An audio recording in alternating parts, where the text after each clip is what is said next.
Este é mais um Diálogos aqui na UNB-TV. Hoje, eu, Fernando Oliveira Paulino, professor da Faculdade de Comunicação, entrevisto o professor José Geraldo de Souza Júnior, da Faculdade de Direito, ex-reitor da UNB. Professor, é uma grande alegria tê-lo aqui na UNB-TV. O senhor que é um entusiasta desde o início do Centro de Produção Cultural e Educativa e que participou ao longo desses anos de diversas produções, dentre elas uma que tem um destaque especial, que é o vídeo sobre o direito achado na rua. O senhor poderia falar desse vídeo premiado e até dos inícios deste projeto, explicando para a gente o que é o direito achado na rua? Em primeiro lugar, também retribuir o cumprimento, a alegria de estar no programa. Esse programa Diálogos, para mim, é o retrato mais expressivo da grade de programação da UNB-TV, né? Especial, valioso para a aplicação pedagógica, uso muito em atividade acadêmica, né? E a identidade dessa experiência com o CPCE e a UNB-TV é histórica, e o direito achado na rua, o vídeo, que já tem mais de 25 anos, foi um experimento muito expressivo, né? Porque, embora feito aqui do ponto de vista do acervo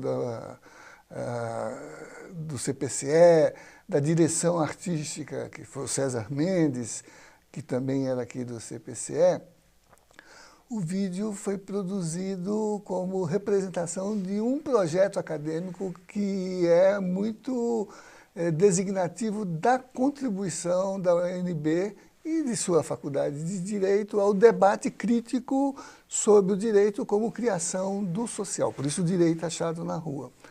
Então, é uma base teórico-política, porque representa um modo de pensar o direito e, portanto, se enraiza na experiência epistemológica da universidade, tanto que é uma linha de pesquisa e um diretório de pesquisas vinculado ao CNPq, né?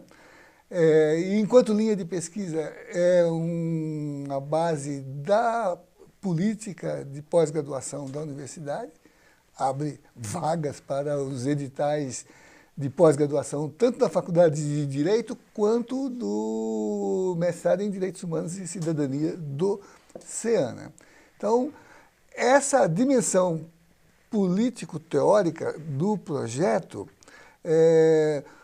tem a sua vertente nas teses, nas monografias, na produção científica e nos mídias, né? Então, o vídeo foi um momento da divulgação desse projeto, construído no seu roteiro com essa expertise artística e com toda a técnica de audiovisual, né? Mas que é uma representação numa linguagem muito viva, que é a linguagem do cinema, que, vamos dizer assim, deu uma fortuna crítica ao vídeo muito grande, tanto que ele foi premiado em festival de cinema, a ser preciso, o 14º Guarnicê, que era um festival, não sei se ainda existe, no Maranhão, ganhou o prêmio de argumentos e ganhou a menção honrosa do projeto Vídeo Educação, que, curiosamente, embora o vídeo tenha sido produzido pela TV Manchete, uma TV que já desapareceu, foi essa linha de vídeo educação no festival era patrocinada pela Fundação Roberto Marinho, né? Então, o vídeo ele circula muito e tem todos os conceitos que o projeto Direito Achado na Rua realiza, notadamente seus 3 fundamentos, que é o de determinar o espaço político no qual as subjetividades mobilizadoras da luta por direitos se constituem, quer dizer, a esfera pública, e a rua aí é uma designação simbólica, metafórica, né? Rua como lugar de acontecimento, de reivindicação social, né? Segundo plano dar reconhecimento à legitimidade do protagonista, o movimento social que se articula e nele inscreve um sujeito coletivo de direitos, reconhecer esse sujeito coletivo de direito como legítimo para as suas reivindicações, em contraste com tentativas, às vezes, de criminalizar esse protagonismo, como estamos assistindo recentemente. E, por fim, academicamente, mapear os achados desse processo que formam um acervo de direitos novos que permanentemente são inscritos na agenda civilizatória, né? Afinal, os direitos não são quantidades que se estoquem em prateleiras legislativas, mas são relações que derivam desses engajamentos, desses protagonismos. Então, um pouco é isso. E, na vertente formal, o projeto hoje já tem 8 livros publicados numa série, O Direito Está na Rua. O último, Introdução Crítica ao Direito à Comunicação e à Informação, que vai ser objeto, talvez, da nossa conversa aqui, né? E uma série de teses e outras publicações daí decorrentes. Uhum. Nesses mais de 25 anos, o tema, a questão agrária, saúde, educação, já foram pontos de reflexão para o projeto Direito Achado na Rua e suas publicações. A novidade agora, o senhor já fez menção a ela, é que foi publicada pela FACLibros essa obra, O Direito Achado na Rua, volume 8, Introdução Crítica ao Direito à Comunicação e à Informação. Um trabalho organizado pelo senhor e por outros colegas da Faculdade de Comunicação e também pessoas envolvidas com direito. Professor, o direito à comunicação ainda talvez seja menos conhecido, menos difundido do que outros direitos, né? E até menos percebido, embora já tenha, a gente pode localizar assim, mais de 200 anos de referenciação sobre ele, já tenha sido tema de reflexão desde a Revolução Francesa, que há uma busca de expandir o conceito e a aplicação dele relacionado à liberdade de expressão, o direito de circulação de informações, de manifestação do pensamento. Como é que o senhor explica o fato de a gente ter pouca referenciação sobre ele e, especialmente, os veículos de comunicação que dele utilizam, falar tão pouco dessa questão para a população em geral? Então, Paulino, lembrando que você também é um dos organizadores do trabalho, né? E só marcando um antecedente que eu acho importante, é lembrar que esse resultado aqui é fruto de uma experiência muito rica que foi o engajamento das 2 faculdades, a de Comunicação e de Direito, para criar um programa numa disciplina que tinha esse conteúdo, né? De introdução crítica ao direito à comunicação e à informação. Com essa visão que mencionou, né? Resgatar o sentido histórico que gerou a ideia contemporânea da comunicação e da informação como a síntese da liberdade de expressão, né? Que tem esse percurso. Lembro dos escritos e das diatribes de Marx com a imprensa do século XIX, envolvendo, inclusive, tensões judiciais pelas disputas do lugar, do direito da informação. E o próprio Marx, que vivenciou várias ações judiciais, né, lembrava que a imprensa era o cão de guarda da democracia, com seus problemas, mas indispensável a exercitar essa dimensão constitutiva do direito que se inscreve na liberdade de expressão, que também hoje, mais presentemente, designa um dos enunciados da Declaração Universal dos Direitos Humanos, o artigo 19, que é o da liberdade de expressão. Até gera articulações como ONGs que têm essa denominação. Uma delas se chama exatamente artigo 19, né, para preservar esse direito. É essencial essa dimensão, porque se a opinião não se estrutura e não se constitui, os sujeitos sociais ficam à mercê das ideias que o pré-constituem, que ideologizam o seu protagonismo e que retiram a sua consciência crítica sobre os papéis sociais que tem que desempenhar. Então, ele é fundamental nesse sentido. E para contextualizar a preocupação com o tema como colocou, eu diria que é uma síntese de todos os esforços de amadurecimento e de fortalecimento da expressão organizada da nossa sociedade. Porque a luta da sociedade brasileira pela democracia e pela designação republicana de suas instituições passa por vários elementos relevantes, mas um deles é a liberdade de expressão como um direito fundamental, que está lá no artigo 5º da Constituição, mas o outro é o direito à comunicação como uma dimensão síntese do que é essa forma democrática de constituir o social, né?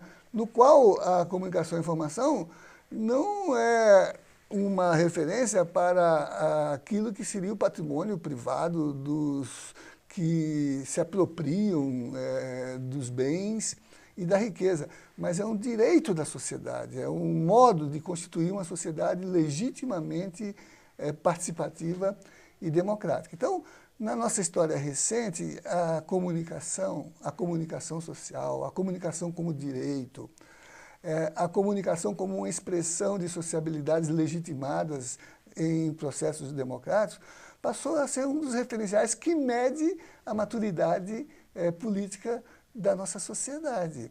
E na luta pela democratização, nos anos mais recentes, depois do interstício da última ditadura que tivemos, né, foi no espaço de reconstitucionalização da sociedade que a comunicação se tornou um dos pontos centrais dessa tensão, dessa disputa por uma sociedade, por um projeto de sociedade igualitária, participativa, de reconhecimento legitimador das expectativas de avanço do social, né? Então, ali, essa historicidade da comunicação e da formação como direitos que traduzem a liberdade de expressão foi um pilar, tem sido um pilar e uma fronteira em que o avanço societário é aferido, é avaliado, porque é aí que se caracteriza realmente e verdadeiramente a sociedade democrática.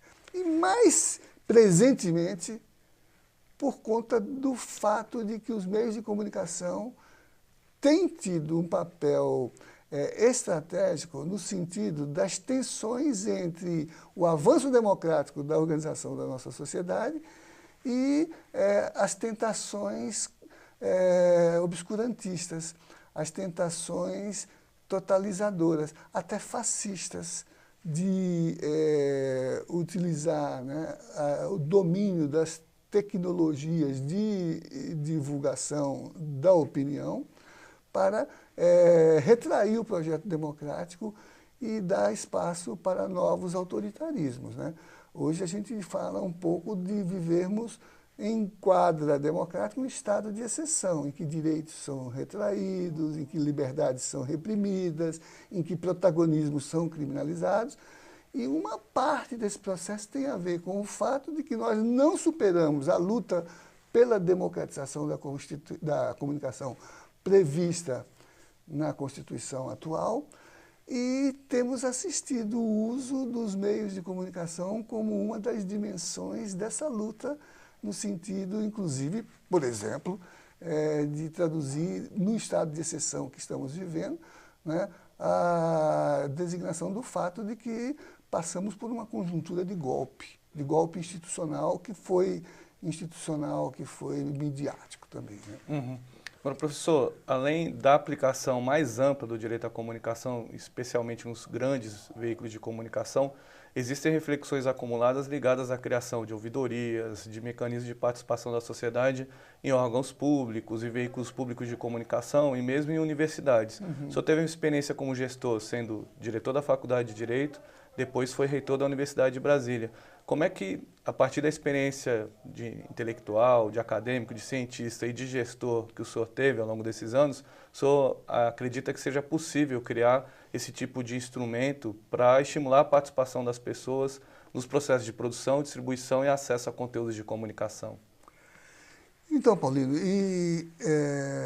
essa experiência, sobretudo no reitorado, foi compartilhada porque você teve um papel importante na constituição desses fundamentos enquanto uma medida da gestão, né? E aí nós tentamos realizar o que são protocolos de uma comunicação democrática e legítima, né?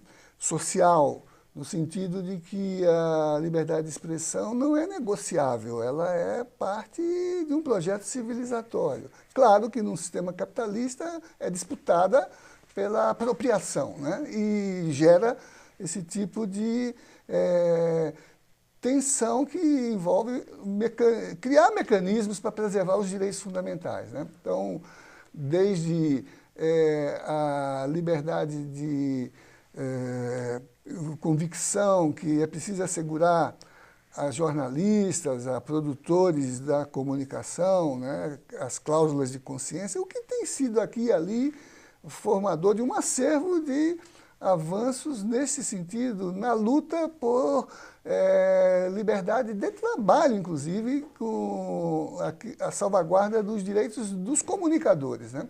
Até pensar a dimensão, vamos dizer assim, mais legítima da informação como um direito a preservar, um direito da cidadania. Então, a gente tem o debate da Constituição, por exemplo, brasileira, né, que colocou todos esses fundamentos na mesa de negociação do protocolo constitucional.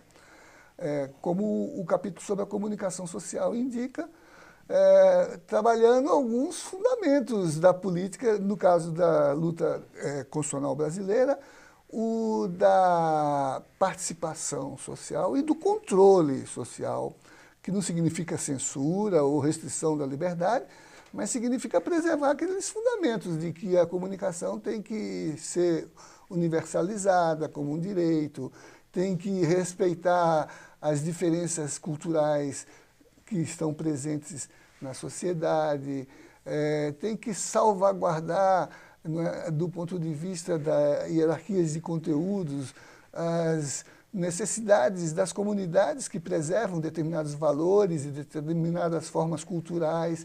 Tudo isso está previsto na Constituição, mas briga com aquilo que é o financiamento desse sistema. Num sistema capitalista, isso vira mercadoria e então hierarquiza o uso e determina as grades dos meios, né?